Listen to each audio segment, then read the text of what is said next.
this water. All right. Hi. How's everybody doing? My name is Rebecca Gregory, and this is Tim Kachuriak, and we're here today to talk about your audience and how to engage them in a multi-channel way. And so we're going to look at some social gaming, and then we're going to look at a couple of case studies, and we'll be happy to answer any questions that you have. So without further ado, Mr. Kachuriak. Thank you, Becca.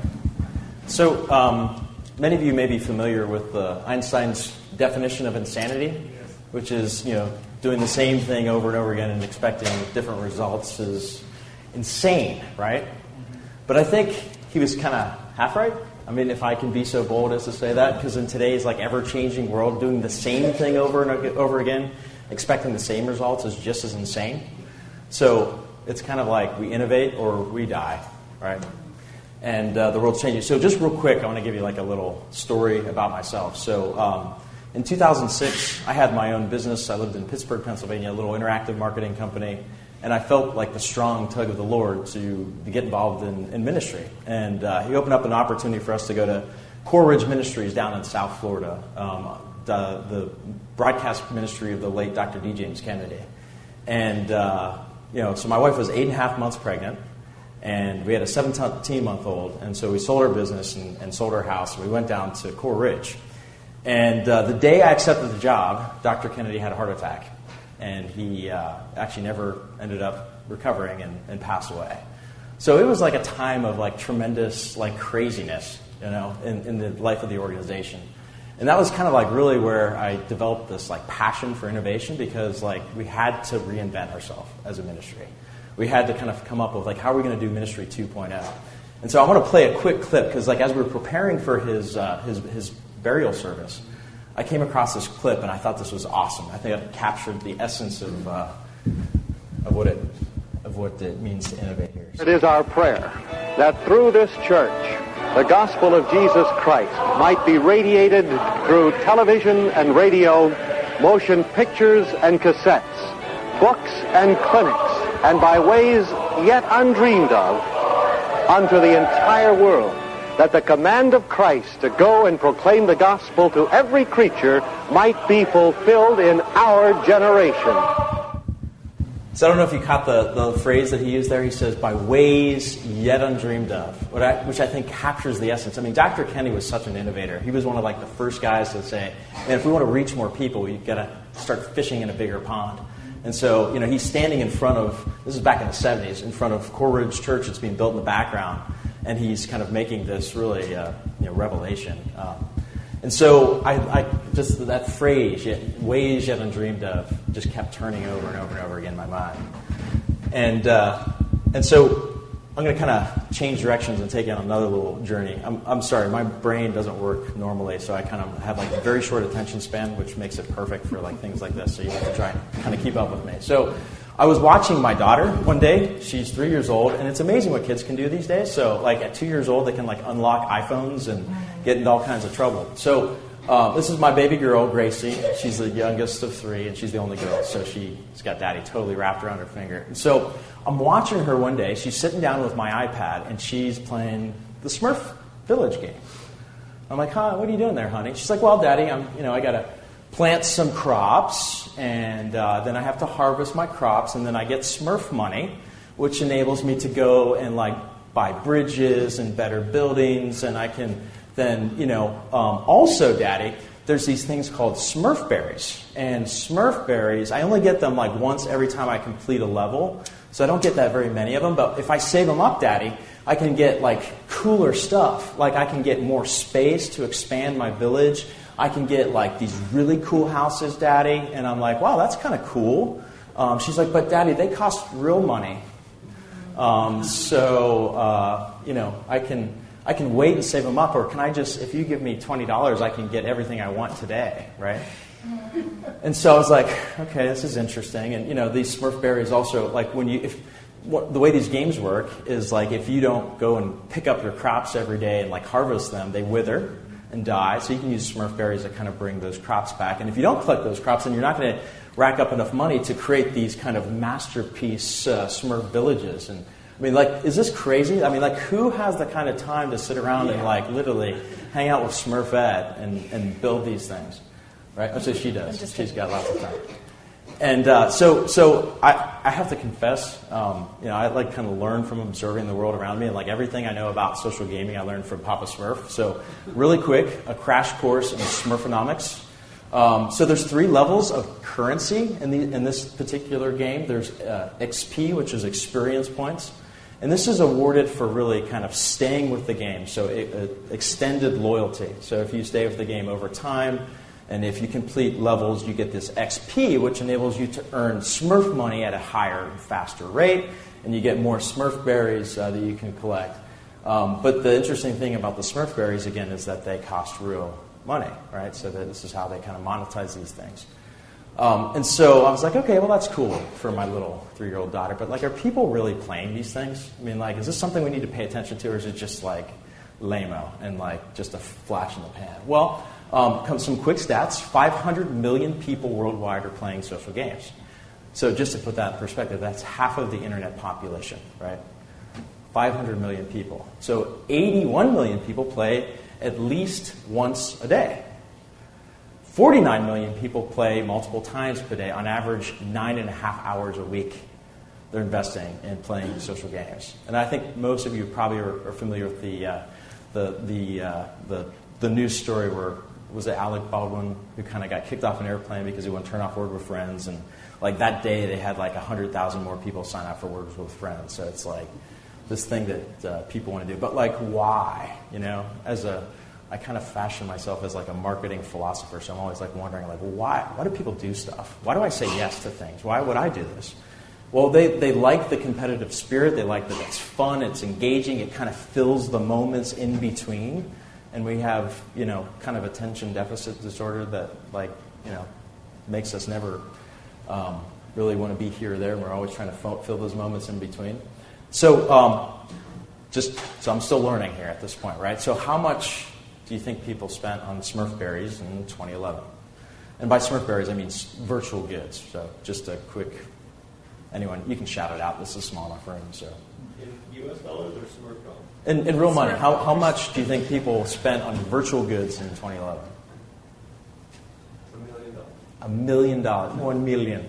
So like $2.3 billion in 2011. It's projected to grow to $5 billion by the middle of 2014. So this is not just a little flash in the pan. I mean, this is like a full-blown industry now, this whole social gaming thing. And the next question is, well, why? Why would you buy a souped-up tractor for Farmville? Why would you need to buy, a house for Smurf Village? I mean, why do people do this? Well, they say, well, I want to do more in the game. I want to experience a better playing experience. I want to be able to get to a level or a state that I haven't been to before. I want to decorate or develop my avatar and make it prettier, right? So these are some of the underlying reasons why people spend real money to do these things. So just some quick concepts here, and then we'll kind of move into some more practical stuff. So virtual goods have actual value. So this whole idea of people have to invest either time or money to buy them. So another way that these virtual goods are offered is in exchange for market research information. So you can buy them, Smurfette for $5, or you can answer a survey that's going to give them more data that they can use to target you in some other fashion with some other form of advertising in the future. Interesting, not just digital natives playing. The average age of social gamer is 39 years old. So this is actually very quickly replacing like the soap opera in terms of filling those moments in between for stay-at-homes. It's easy, accessible, it's competitive, it's fun. These games are available in multiple forms. We can play them on our phones, on our iPads. We can play them on Facebook and on the internet. So they have multiple different things. So just one thing that may be kind of running through your mind is like, are these things evil? We kind of caught the tail end of the last thing, and they were talking about like technology and idolatry. And is this just like something that's preying on people that have addictive personalities? That's getting them sucked into like investing all of their time, wasting all of their time, and wasting all their money in these games. And if you thought that, then I don't know if I could disagree with you.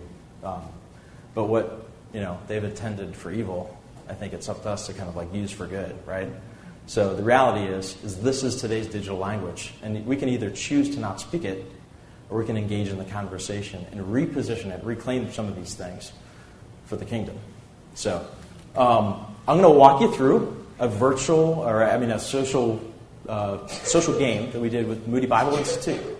And it was kind of cool. It was a virtual marathon. So the first thing we did is we kind of said, well, what do we want this game to accomplish? Well, every organization is trying to capture new names of new relationships of people that we can continue to build relationships with over time. So that was one of our primary goals, name and email acquisition. We also wanted to reach out into the community. So we wanted to build that into the game. We wanted people to learn more about our organization. And we wanted to learn more about the people that are our supporters. So we used the game as a way to collect more information so we could have more relevant conversations. The brand engagement and spiritual nourishment, obviously being a ministry, we wanted this to give people a reason to get into the Word every day. We wanted this to have a reason for people to have wholesome conversations with each other, with inviting other people into the fold with Moody. And finally, we wanted to use this as an example of Moody's commitment to speaking today's digital language, commitment to innovation. And so, my clicker's not working. The first thing we did is we looked at some market research data. We looked at some Scarborough data that says, okay, who is our target audience? Who are the people that listen to Moody Radio? We found out that it's a 44-year-old female. About 2/3 of them are married. Half of them have children in the household. 2/3 are employed, and about 75% own their own home. The next thing we looked at is what are the kinds of behaviors that they engage in. And what we found is that they are 30% more likely to spend 10 or more hours a week online. And what are they doing online? They're 50% more likely to engage in social media, social networking, websites. They like to listen to the radio online. They like to visit radio websites. And they are 34% more likely to do things like running and jogging. So they're active lifestyles. When we looked at the next generation of radio consumers that consume religious media, they have all the same behaviors, just higher intensity. So when it comes to like engaging people in the next generation, it was all the same kind of behavior. So we took all that stuff and we put it kind of in the blender, and we came up with a virtual marathon is what it was. So this was our theme verse, 1 Corinthians 9:24-27. Do you not know that in a race all the runners run, but only one gets a prize? Everyone who competes in the games does it to get a crown that will not last, but we do it to get a crown that will last forever. Therefore, I do not run like a man running aimlessly. I do not fight like a man beating the air. I beat my body and make it my slave, so that after I preach to others, I myself will not be disqualified for the prize. And so, ta-da, here we go. The Moody Virtual Marathon. So the idea of the game is we had certain targeted engagements that we set out for each people to do in this fun, competitive type of atmosphere that would help them move across to the finish line. So the goal was for them to run 26.2 miles. And we had certain prizes that we gave away. So the people who won the race would actually be able to go with some of the media or the Moody radio staff to Israel on a trip. So the way it worked is you register. So here's the name capture portion of the campaign. They could register with an email address, or we built an integration with Facebook so they could click the little blue button and it would give us all their information as well as deeper information about profile data that we could use for more relevant communication in the future. So this was kind of the race dashboard, and there was different things that they could do each day. The one behavior that we wanted to facilitate is we wanted people to come back to the website every day. And so in order to incentivize that behavior, we gave away bonus distance just for coming back to the website and clicking the button. So every day they came back to the site, they hit the button, they got between a half mile or a quarter mile and like 2 miles, right? And so that was one of the ways we incentivized that behavior. The other behavior we wanted to do is we wanted people to engage more deeply with some of the content that's available on Moody's web properties. And so every day we had a daily question that we would put up there. And if they didn't know the answer to the question, we had a little link to a hint sheet that they could click through and read, for example, Today in the Word, which is their devotional, and then answer the question, right? So what were we training people to do? We're training them to come back to the website, to engage with our devotional every day, and being able to experience the blessings that come along with that. One of the biggest things we wanted to do, and this was an experiment because we weren't sure how this would go. We wanted people to invite their friends into Moody. So we incentivized them to pass the virtual baton by sharing and recruiting their friends into the game via Facebook, Twitter, and email. And so the idea was every time they recruited somebody to participate in the marathon, they got awarded with I think it was a half mile. So you could see that we weighted that behavior a little bit higher because we wanted people to do that, right? And that was actually one of the primary ways how people, advance in the race. Another thing we wanted people to do is listen to the radio every day. So every day on the air, we had a checkpoint radio password, and they would come back to the site and enter that password, and they would get a half mile or 3/4 of a mile. So again, it was facilitating that behavior of coming back after listening to the radio every single day to the website. We had an email that would go. The campaign ran about 3 weeks, start to finish, and every day we had an email. And the email was it would have a little teaser to the daily question.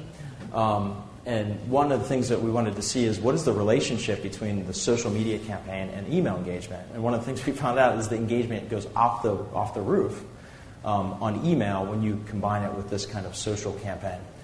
On the weekends, though, we decided we didn't want to do any competition. So we did on Saturday, but on Sunday was a day of rest. And instead of having people go and participate in the game, we had this devotional written by their president. And it was talking about themes related to running the race and endurance and perseverance. And so a lot of people responded and said that they were really blessed by the daily devotionals. And because we had such high engagement going into the weekend, the engagement carried through on Sunday, and everybody, a lot of people would read these emails. The biggest thing that we find with these kind of social games is this element of competition. And that's the number one reason why people say that they play these games, is that they like to compete with their friends in a friendly kind of, gaming type atmosphere. So we had a leaderboard that would show people kind of like where you're at in the pecking list and give you an opportunity to try and kind of get ahead and try and beat your friends and your buddies and stuff. So some quick results. I'll let Becca kind of talk through some of this, and then I'll pop back in. So this is where it gets really fun. We had over 34,700 people participate in the marathon. And of those 34,000, we added 24,869 new names to the file. New emails to the file. So they could already be on the file, but we just didn't have an email address to them. Of those, 382 were new donors with an average donor value of $104 in their gift that they gave during this time. We also reactivated lapsed donors, 375 of those, and had total incremental giving over and above what they'd seen in the past of $99,000 and change. But here's where it gets really fun. If we take that and monetize, can you hit the click button for me? The value of the names acquired, so with 24,869 new emails acquired, looking at the Convio benchmark report, those emails are worth $15 and I believe 87 cents to you, which translates to an LTV of $383,000 added to that file. Yep. New donor acquisition, when you look at that, when you look at those that have come onto the file and then add LTV to that, they're $85,000 to the file. And then that goes down to lapse, $92,000. And then you look at the complete return on just this game after 90 days was just north of $660,000. Yes? So this particular game costs about $120. I think it was at $120 all said and done. So, and that included a multi-channel effect. So we were doing both email, and then we did a follow-up in the mail for those that engaged for the first time with the welcome series. So, great question. Okay, so some key takeaways, some things that we learned from this, and I'm going to kind of put this in like step format. So as you think through how you could apply this to your own organization, how you could develop your own game, the first thing is you have to understand who these folks are that you're trying to reach, right? So in this case, we looked at some Scarborough research, but there's some free websites out there where you can start to begin to piece together profile data. You can go to quantcast.com, which I like, and then Alexa is another version of that, and it will give you at least a ballpark estimate of who these people are. Demographic information, male, female, income levels, do they have children at home, yes or no. So you can start to get a picture. Another thing that you can do is poll your donors. Do a survey. Do just a quick survey, and sometimes connecting that to some type of campaign or something to collect that data would be a great way to start to begin to picture it. But the goal is to create a supporter-centric game. It's not to create an organizational-centric game. In this case, we embodied, with the Moody campaign, we embodied like some of the learnings we wanted people to take away from the organization, but we focused on making it fun, and it was relative to what they like, which is running and jogging and social media. And again, in this case, I would say while you're figuring out that, sure. From a cost perspective, it just really depends on the type of game that you want to do. You can do things anywhere from $10,000 to $15,000 if you're doing like a donor bomb for a day, and then you can scale up just depending on, do you add mail, how many people are you looking at targeting, that type of thing. So don't let price be an inhibitor. The other thing that I would say is what we've seen is they're breaking even between 60 and 120 days, averaging at 90. So for cost, and then you just get the incremental revenue from there. Did Moody know that they were in the social game, or was it more of a we need names and this is a... Yeah, that's a great question. His question was the client saying, hey, I want to do a social game, or were they saying, hey, we need some way to begin to engage new people into the organization. We need a way to acquire new email addresses. And it was actually that. So that's what they wanted. We said, well, okay, let's make it fun, and we came to them with an idea to try this social game. The second thing that you want to do when you go to plan something like this is define what behaviors you want the people playing the game to do. So do you want them to donate money to your organization? Usually that's a good thing to have. Do you want people to register their contact information? Do you want them to recruit their friends? Do you want them to provide you with more rich demographic data about themselves that you can use for better communication in the future? Do you want them to come back to the site every day? Do you want them to learn more about your organization? Whatever those things are, define those first and then prioritize them. Because as it comes to the next step, which is the gamification, you want to have an idea as to how you want to weight these different behaviors that you want to drive.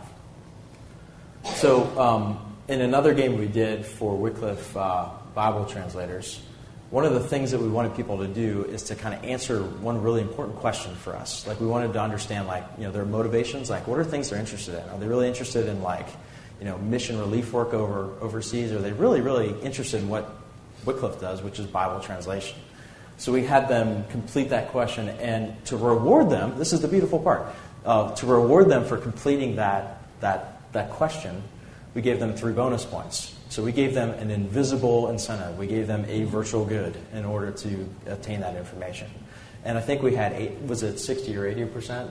I don't remember what it was, but almost everybody answered it and filled out the profile data. In addition, they gave us stuff like their gender, their birthday, which is great to have, if they have children at home, and their mailing address. So for 3 points, which really are worth nothing unless you have a game, we were able to collect some good information. And think about that in terms of messaging, or if you've got a major donor development officer that's involved, they now can go in and know exactly what this constituent is excited about. So if they want to look at translating in Asia, they can pull and say, okay, these are the people that are interested in translating the Bible into a language there, and they can make that very specific ask based on the motivation of that donor. The next thing we need to do is think about what does our virtual economy look like? I know this sounds weird. I feel like I'm teaching a course in make-believe science here. But what do you want to reward people for doing? You want them to be rewarded for loyalty? Do you want them to be rewarded for engagement, for recruitment? What are the things that you're going to reward? And then what is your currency? In the Moody Marathon, it was mileage. We gave mileage, which was connected to the whole idea of it being a race. For another campaign, it was just points. Another campaign we did, it was themed around football, and it was around the time of the Super Bowl. Can I say Super Bowl, or I have to say the big game? I know there's a lot of weird kind of like restrictions around that. Right. So in this case, they would call a play every day, and they were rewarded with yardage. And like you form a team, and the more people that you add to your team, the more yardage you rack up faster. The more yardage, then the more points you earn. So to find out, how you want to actually, begin to reward people and define your social currency. The next step is creating the right kind of engagement opportunities that facilitate the behaviors that you want people to do. So for example, like every time somebody recruits a friend on Facebook, if that's one of the highest weighted activities you want people to do, reward them accordingly. If you want them to give you demographic information, you may want to offer bonus points or an additional incentive for people to complete that program. If you have level up or get ahead opportunities, shortcuts in the game, those might be things that you offer for very high threshold things. And one of the other interesting things you can do, and we haven't got there yet, but I'd love to see where we merge the virtual reality with the actual reality, right? So for example, maybe the game is like, global village or whatever, and you're going and, part of the game is you have to kind of like, build a well. But like in order to build a well, you have to like, you have to have so much of whatever the game currency is, but you can actually make a donation and get that currency, and that actual donation goes to an organization that's building wells or distributing Bibles or doing whatever. So it like actually merges the virtual reality with the actual reality, which could be really pretty interesting. In this case, we talked through the Moody one, but we had specific engagements. Answer the daily question.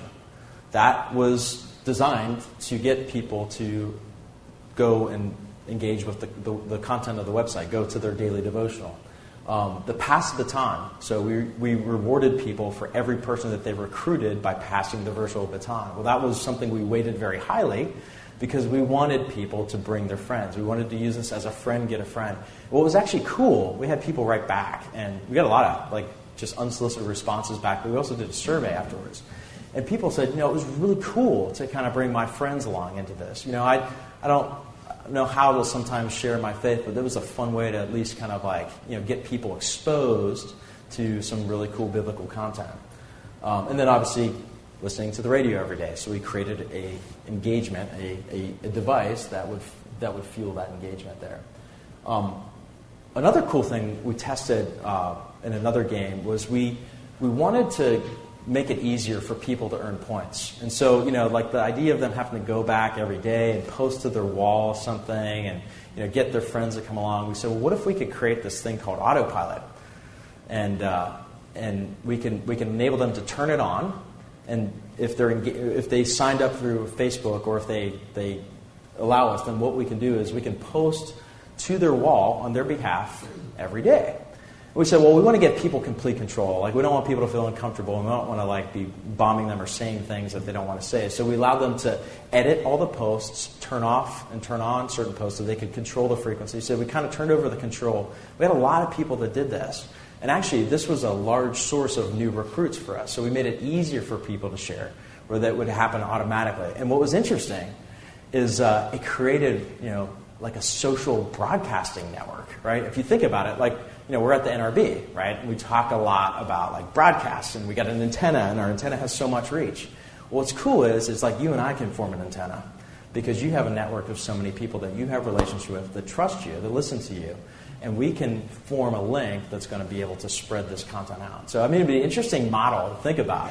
Instead of having a physical antenna, what if we had an antenna of, people? The church is not a building made of stone. It's heart to heart, hand to hand. It's us, it's people. The church is made up of human beings. So, interesting concept to think about.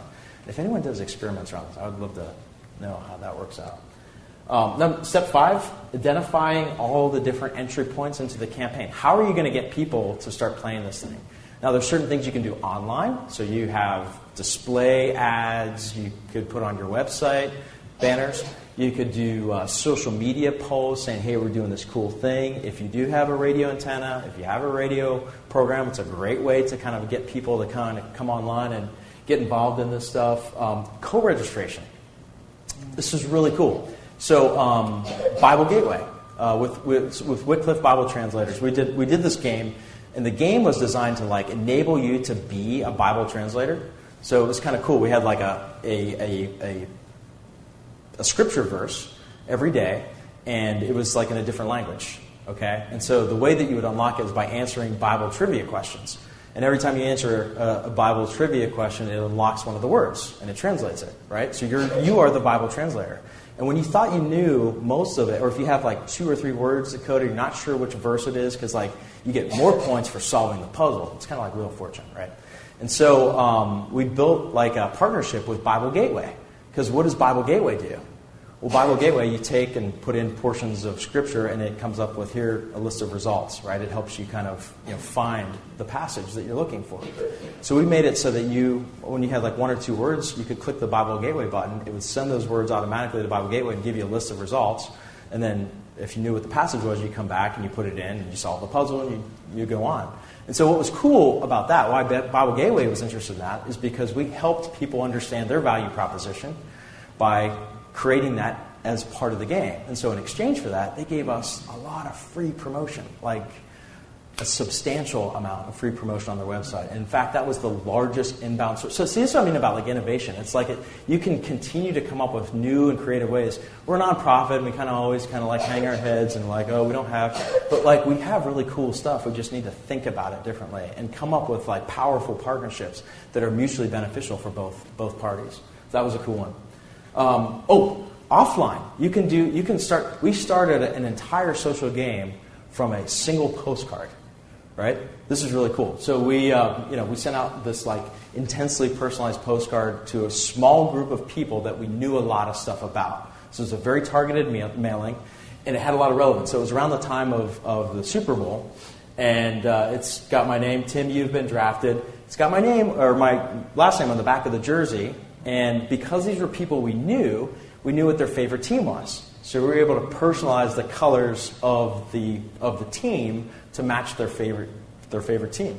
So we got their attention. They flip over the postcard. It says, go to your locker and start scoring points for your organization. And so we had a very, very high response rate of people that got the postcard and made a big leap, jumped channels, went online to their personal URL, and actually engaged in the game. So offline should not be excluded from the ways to enter people into the game. The other thing that's really, really important. So, like, I love pie in the sky and dreaming big, but like you got to tether everything to reality, and that means like doing some metric kind of management. Like, use if you don't know like what your typical response rates are for email campaigns, for banner campaigns, for social media campaigns, use industry benchmarks. Find something to start and begin to project out. Okay, if I put a post out to 100,000 people and I have a 0.1% click-through rate, how many actual people does that get to my website? Okay, I got that many people to my website. How many of those people are going to convert and actually participate, right? And you'll be surprised at really how that number begins to shrink because of the big gap between impressions, which everyone gets excited about. 100 billion impressions, great. Well, at a 0.1% click-through rate, that's not that many visits, right? And then you still have to convert those people, right? Develop some type of system to begin to chart out and plan so that so you don't invest all this time and resources developing something, and then you put it up online and it just kind of lays an egg. So, number 6, track and monitor all these people.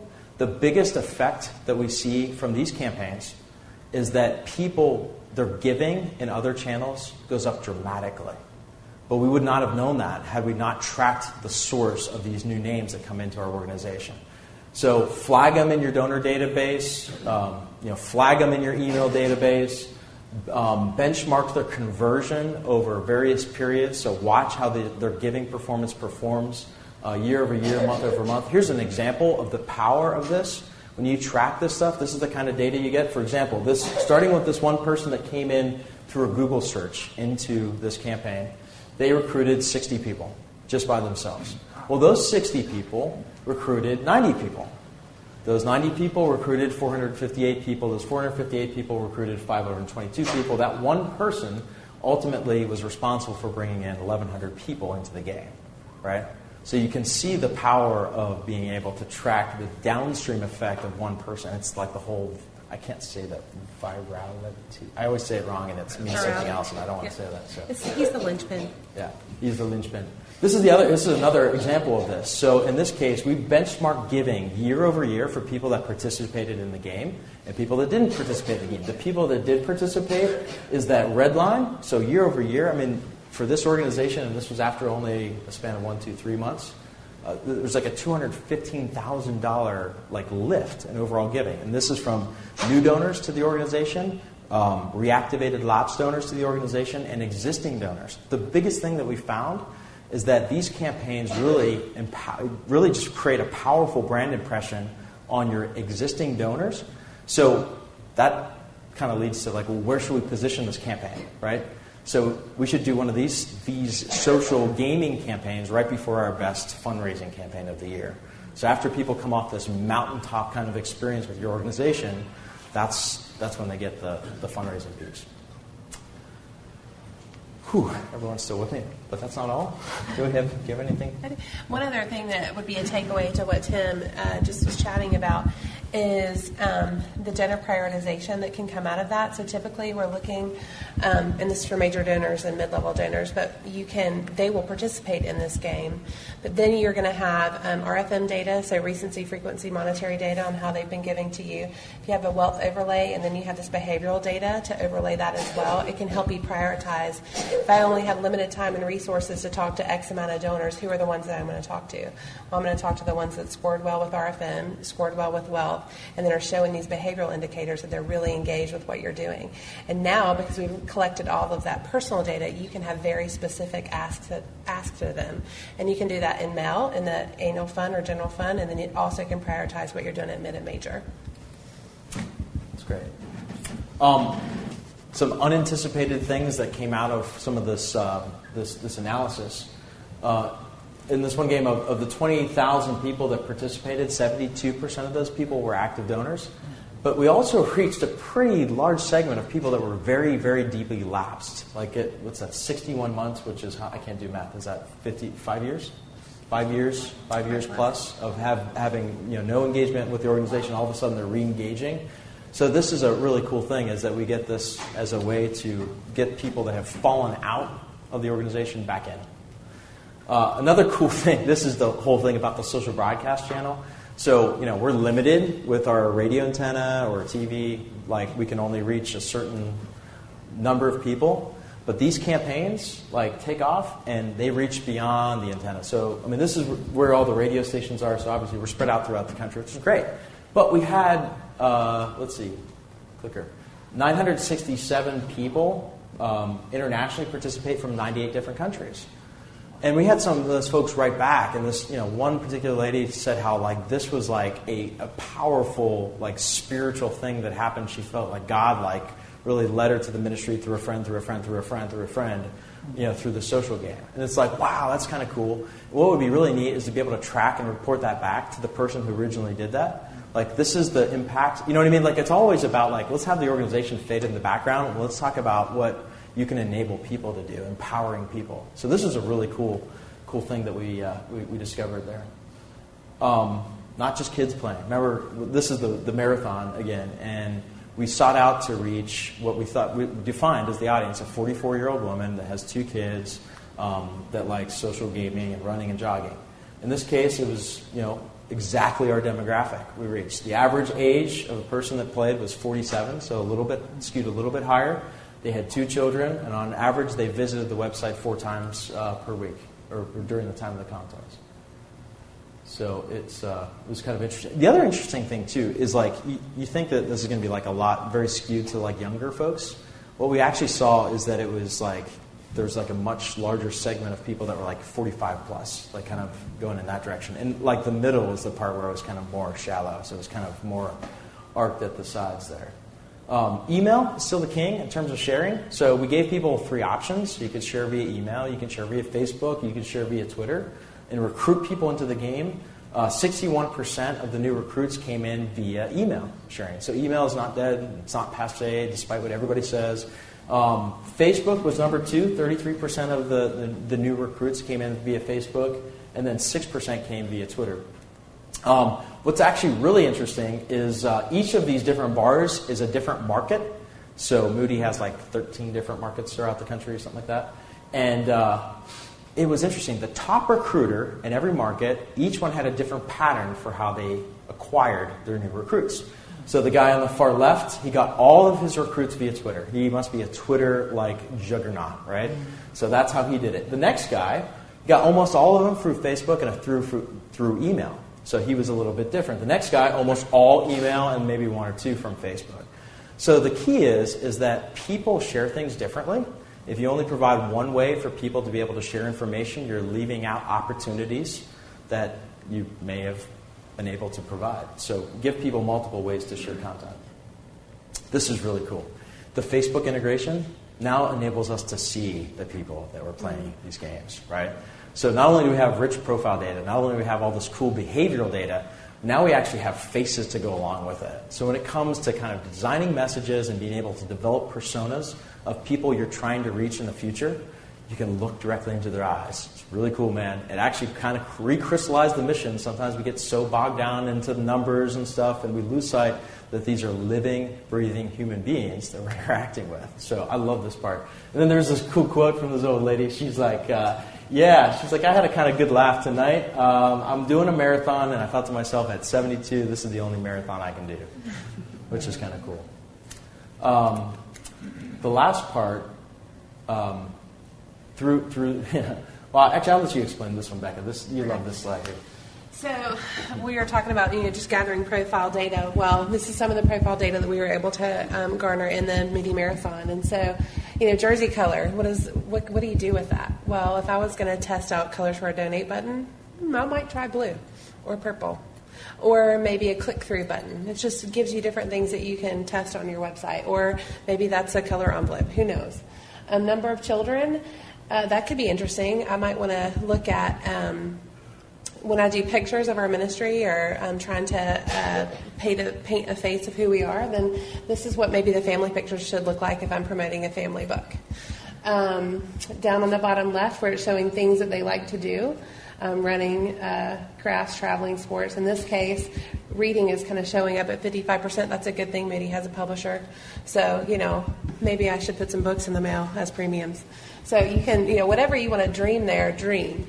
And then for Moody, it was favorite program, but what is it that you want to, figure out here that you want to ask, so that you can then inform a later decision when it looks like when you're looking to acquire new names or engage with donors. And then one of the ones that isn't up here but was kind of funny is we had them, check if they were male or female, and 34% of the people checked other. And I was like, I don't really know what to do with other there. But the cool thing with that is think ASPCA, where they sometimes, if you check dog, they're going to show you dog things. If you check cat, they're going to show you cat things. So as you're marketing to the female, let's make it look female. And if you're marketing to the male, let's make it look male. So there's all kinds of data that you can grab when you do a social experiment like this, that you can then inform how you're going to reach out to your supporters over the long haul. Okay, so it's now up to you guys. I kind of laid down the challenge that we either innovate or die. And this is some cool stuff, but we're just kind of getting started, right? One thing that I always think about when it comes to social media, I feel like sometimes we become so obsessed with being liked that we forgot what it's like to be loved, right? And I think that if we can start kind of creating experiences that people love, you think about the things that you share with other people. Aren't they things that make you laugh, that make you cry, that inspire you, that compel you, that bless you? So it's about kind of coming up with things that are, really likable. And then the final point is that when you try different things like this, get used to failure. And failure can be your friend. And hopefully you don't fail as bad as the guy who invented the DVD rewinder. But the point is that we want to fail upwards, right? We want to learn from failure. If you approach every single one of these things as an experiment, then even your losses are gains, because we learn from our losses and we're able to apply those to future learnings. So that's all we got. Thank you, guys. Any questions? Any questions? Do you have a sense with the games that are directed towards ministry efforts, like the case study you've shown us, how long will people stay engaged? Is there a shorter period to run one, too long a period?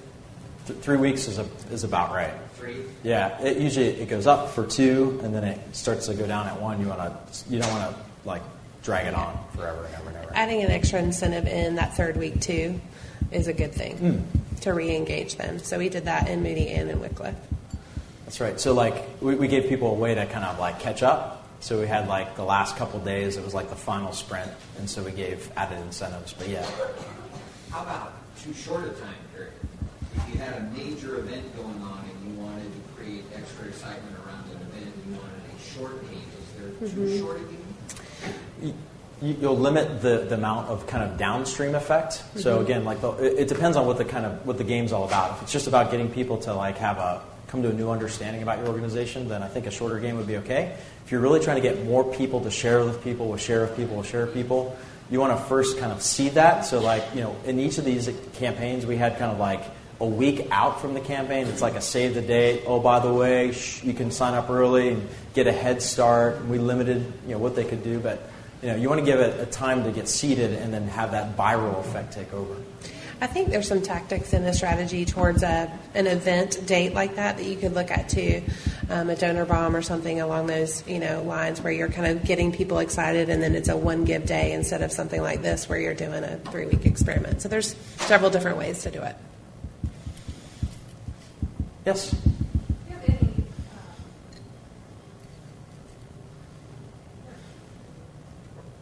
feedback on like after the campaign is over, what kind of, how are people staying in connection? Do you have any research or information on that? Like once the campaign's over, are those people, all of the new people that you recruited, are they staying connected? They are. It is up to how you choose to engage the donor at the end of the event. And so they've just come off of this great emotional high with you. And so you do need to begin with the end in mind and know that you're going to kind of create this emotional high and brand awareness and engagement with a donor so that you have an engagement pathway that keeps that high going. And so to Tim's point earlier, this was an acquisition tool that we use to go into a big event. And so you want to make sure that you kind of have that thought through. And then what we're seeing actually with Moody is we're watching these donors now as we're coming up on a year on how they're engaging. And they're more engaged, and they're dual channel donors. And what we know about dual channel donors just from the research that's out there is that they're worth 2 to 3 times to the organization what just a single channel donor is. And so I would say that the trend is the same, actually even more when they have not only engaged in dual channel, but also are engaging in the social game. And it was fun to watch them perform at year end. So. Well, and Moody they have the radio, so they do like their big share-a-thon thing. So we did this campaign like right before the share-a-thon. So we exactly. So like we got a lot of people that are our existing donors are engaging and they're having a great Moody experience, and then they carries right on through to share, right? Yep. And then for all these new people, now we have new names to add to those follow-up campaigns. So positioning these things strategically, like before your best fundraiser, is probably a good place to start. Tracking them and having more specialized engagement pathways and cultivation pathways afterwards is even better. Mm-hmm. Obviously, Moody is quite large. Mm-hmm. So how do you do something like this, say this brand on a much smaller? Awesome question. In a smaller stage? Yeah, so do a treasure hunt, like on your website. Like have people go and hunt down, have one of your graphic designers create little, I'm going to call them Easter eggs, but not Easter eggs, you know what I mean? Like little things that you hide throughout the website, and have people go on a treasure hunt and try and find things. And like they could just email, like give them an email address where they can email you back, where they found it, and you can do it that way, or create like a simple form that they fill out with, I found it here. But, create something that creates some kind of excitement, it has a point system to it, and have some type of incentive tied to that. I mean, that's part of what drove these things, is having incentives for people. So like Moody, they want a trip to Israel, which is a pretty sweet deal. I think Wycliffe, there was like a trip to Orlando to come and hang out with like Bible translators for a week. So it's pretty cool. Is that a good example? Yeah. Okay. This is fascinating. I'm sorry if you guys covered this, but my question is in regards to various technology platforms, if you had any insight into whether it was used for mobile, for tablet, see if there was any, if there's anything that you guys found in that regard. Yeah, it was about 20% of the people that played Moody was on the mobile device, and I think it was 30 for Wycliffe. 34 or 37 on Yeah, Wycliffe. with Wycliffe. So, it's actually becoming more and more of that struggle of like, okay, how do we customize this experience now? So, I mean, they were what I would describe as mobile accessible, but there's definitely ways we could have made it more mobile friendly. And so going forward, that would definitely be something. But that's a big piece. You think about it, because like if you're looking at like email engagement, like that's mostly taking place now. It's like from the desktop to the mobile device. So we send out those daily emails, and they're clicking on those from there, and they're going to the game. So probably a real quick dashboard that just has like the different things they can do right there, as opposed to having to scroll down and yeah. Sure. We have a ton more, like we have like literally like thousands of slides of data like on all this stuff, because we're like freaks and like obsessed with like trying to understand why people do this and how we can use it for good. So like if anyone has other questions and want to want us to share some of that, we would love to. Any other questions? Cool. All right. Thanks for hanging out with us, guys. Thanks. Appreciate it.